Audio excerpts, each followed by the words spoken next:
Mwanaume, huu si muda wa kulilia mwanamke. Ni muda mchache sana brother. Kama mwanamke anakusumbua, piga chini. Bro, fanya usajili. Au tulia utafute pesa. Maana, hata ukitafuta pesa zikashindikana, basi hakikisha unamcha Mungu. Kwani Mungu hajawahi kumwacha mja wake. Wote tunapokelewa kwa Mungu. Hakuna machaguzi kwa Mungu. Hakika ukifika kwa Mungu utatulia na utasahau shida zako zote. Hivyo walimwengu bwana wana mambo ya ajabu. Watakutesa, watakusulubisha, lakini utakapomcha Mungu hakika mambo yote yatakaa vizuri. Ishi vizuri, wanawake wapo tu.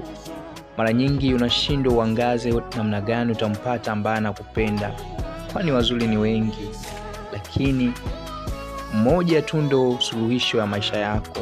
Hao wengine ni wapitaji tu. Salia na Mwenyezi Mungu ili aweze kutimiza ndoto zako.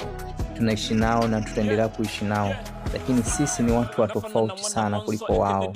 Walitutenga na sasa tunazidi kuenjoy maisha, ndo haya.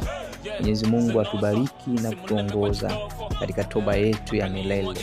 Tuseme wote amina. Mshukuru sana mtu ambaye asiyekusifia pale ulipoanguka, anayekupa makavu na kukwambia bwana bro, hapo umekwama. Sio yule mtu ambaye anakusifia kwa yale yote ambayo unaona kabisa ni mabaya, yeye anakuambia bro, bosi, hapo umefanya jambo la maana sana. Huyo anakupeleka katika sehemu ambayo haijafaa.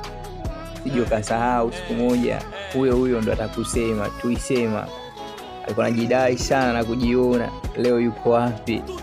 Hao ndo wanasema ndo walimwengu. Sema nini? Hala.